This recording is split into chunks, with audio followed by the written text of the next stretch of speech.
আসসালামু আলাইকুম। আমরা আজকে চলে আসলাম একটি পিকনিকে।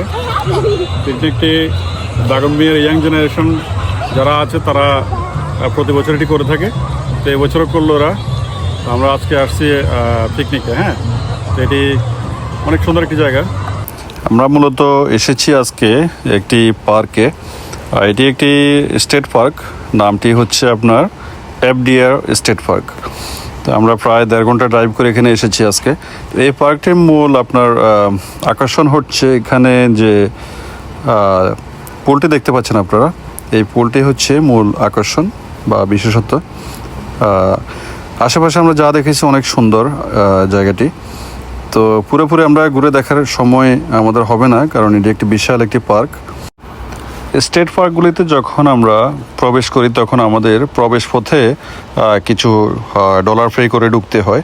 যেমন আজকে আমরা এখানে $10 পে করে প্রতি গাড়ি আমরা এখানে প্রবেশ করেছি। তো $10 দিয়ে প্রবেশ করার পরে আমরা যে জিনিসগুলো দেখলাম, যে দৃশ্য আমরা দেখতে পেলাম, আসলে টাকা বড় কথা না, যে প্রকৃতির যে সৌন্দর্যটা আমরা এখানে এসে সেটি উপভোগ করলাম। আর বেশ ভালো লাগলো আসলে, যে আল্লাহর সৃষ্টি এত সুন্দর, এটি এই ধরনের জায়গাগুলিতে না আসলে আসলে এটি বোঝা যায় না। আর প্রতি বছরে আমরা চেষ্টা করি যে একটি পিকনিকের মাধ্যমে যেন সবাই সাথে মিলিত হতে পারি। আমি ধন্যবাদ জানাই দাগন মিয়ার ইয়াং জেনারেশনের যারা এই আয়োজনটি প্রতি বছর করে থাকে। এত সুন্দর একটি অনুষ্ঠান, এত সুন্দর একটি আয়োজন আমাদেরকে আসলে উপহার দিয়ে থাকে। এটির জন্য আমি তাদেরকে ধন্যবাদ জানাই। আর এই ধারাবাহিকতা ইনশাল্লাহ চলমান থাকুক, এটি আমি আশা করি, থাকবে ইনশাল্লাহ আশা করছি। আর এখানে এসে যে জিনিসটি আমার খুব ভালো লাগে সেটি হচ্ছে বাচ্চাদের যে কোরআন প্রতিযোগিতার এখানে ছোট একটি অংশগ্রহণ করে থাকে তারা। এই জিনিসটি খুবই ভালো লাগে, কারণ এখানে আমেরিকার বুকে এসেও যে আমরা বাচ্চাদেরকে কোরআন শিক্ষা দিচ্ছি, বা পাশাপাশি এখানে একটি অংশগ্রহণের মাধ্যমে যে বাচ্চাদের একটি প্র্যাকটিস হচ্ছে, তো এটি আসলে খুব ভালো লাগে। তো এই ধারাবাহিকতাও ইনশাল্লাহ চলমান থাকুক, এটি আশা করি। আপনাদেরকে আশেপাশে একটু দেখানোর চেষ্টা করতেছি। আমার সামনে যে পুলটি দেখতেছেন, এই পুলটি বিশাল একটি পুল। এখানে এসে অনেকে এখানে এনজয় করতেছে। আশেপাশে দেখুন সবুজে ঘেরা, এত সুন্দর, এত মনোরম পরিবেশ এখানে। আসলে না আসলে এটি বুঝাতে পারবো না। আসলে আপনারা যারা এসেছেন তারা তো জানেন, যারা আসেননি তারা দেখে হয়তো অনেক কিছু বুঝতে পারবেন যে জায়গাটি আসলে কেমন হতে পারে। হ্যাঁ, তো স্টেট পার্কগুলি বিশেষ করে অনেক বড় হয়ে থাকে। আমাদের হাতে এতটুকু সময় নেই যে আমরা পুরোটা ঘুরে ঘুরে দেখব। এটা হচ্ছে আমার কাকা, আবার আমরা একসাথে পড়াশোনা করছি, আমরা ইকবাল কলেজে ক্লাসমেট। দীর্ঘদিন পর কাকার সাথে দেখা হচ্ছে নাকি? হ্যাঁ, কাকা ভালো লাগলো দেখা হয়ে, আসলে অনেক বছর পরে দেখা হয়েছে। আমি তো আগে কাকার কাছে ভিজিট করতে পারি না। হ্যাঁ, যখন আমি টেক্সাসে ছিলাম তখন কাকার দেখতে যেতাম। ভালো ছিল কাকা? হ্যাঁ, অবশ্যই আমাদের পিকনিক আসছে কাকা, খুশি হলাম, ভালো লাগলো। 3 ঘন্টা ড্রাইভ করে এসছে কাকা। ঠিক আছে, ধন্যবাদ। আমাদের মোহাম্মদ খুব ব্যস্ত, কাজকর্ম নিয়ে খুবই ব্যস্ত, কারণ সে একজন মেম্বার, এই ইয়াং জেনারেশনের একজন মেম্বার হিসেবে সে দায়িত্বে আছে। আমাদের ফুফাতো ভাই জলিল, নাজিম সবাই মোটামুটি ব্যস্ত। আমাদের আব্দুল তারেক এসে পৌঁছে গেছে। আব্দুল তারেকের সাথে আমরা এখন সাক্ষাতে আছি। তো তারেকও খুবই ব্যস্ত, একটু পরে ব্যস্ত হয়ে যাবে পুরোপুরি। আমাদের টেবিলে এখন লাঞ্চ নিয়ে আমরা বসে গেছি। যে খাবারের যে আয়োজন সেটি অনেক সুন্দর হয়েছে। তো মাশাআল্লাহ আমরা সবাই খেতে বসছি এখন।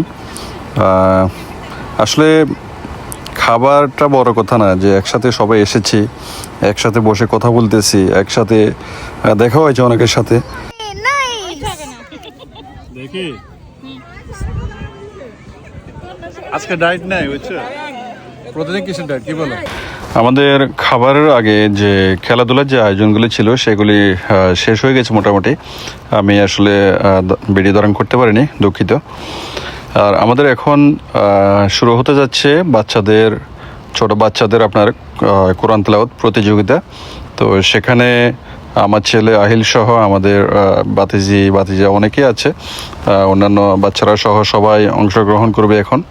তো আপনাদেরকে একটু দেখানোর চেষ্টা করব, চলুন তাহলে। Ready?